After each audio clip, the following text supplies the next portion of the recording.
Babudham films presents.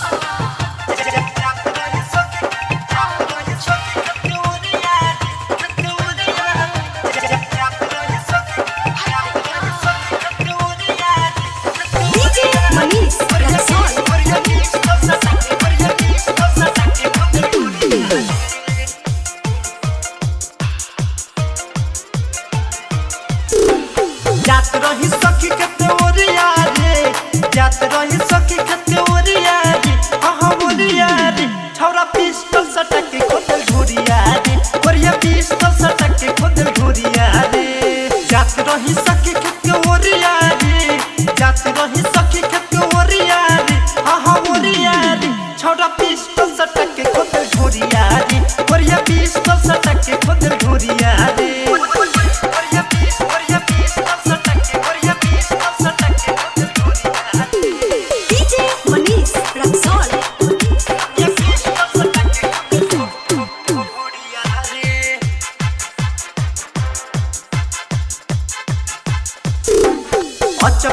आइल सखी दिलस डरावाई, लाज शरम के बात कैसे बताई। अचक से आइल सखी दिलस डरावाई, लाज शरम के बात कैसे बताई। ले ले रही सखी हाथ में बोरिया रे, ले ले रही सखी हाथ में बोरिया रे, हाँ बोरिया रे, छौरा पिस्टल सटक के खोदल ढोरिया रे, नतिया पिस्टल सटक के खोदल ढोरिया रे।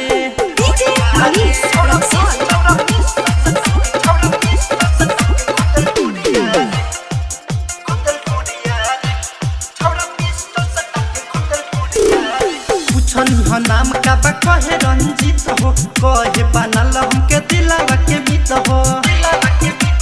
सुनो रे सखी पूछनी ह नाम का बा कहे ऋतुराज हो, हमके बनल मित करब तू राज हो। राइटर सैफू अनवर रहले गलिए में, सैफू संदीप अनवर रहले गलिए में, हाँ गलिए में, छौरा पिस्टल सटक के खोदल ढोरिया रे, कोरिया पिस्टल सटक के खोदल ढोरिया रे।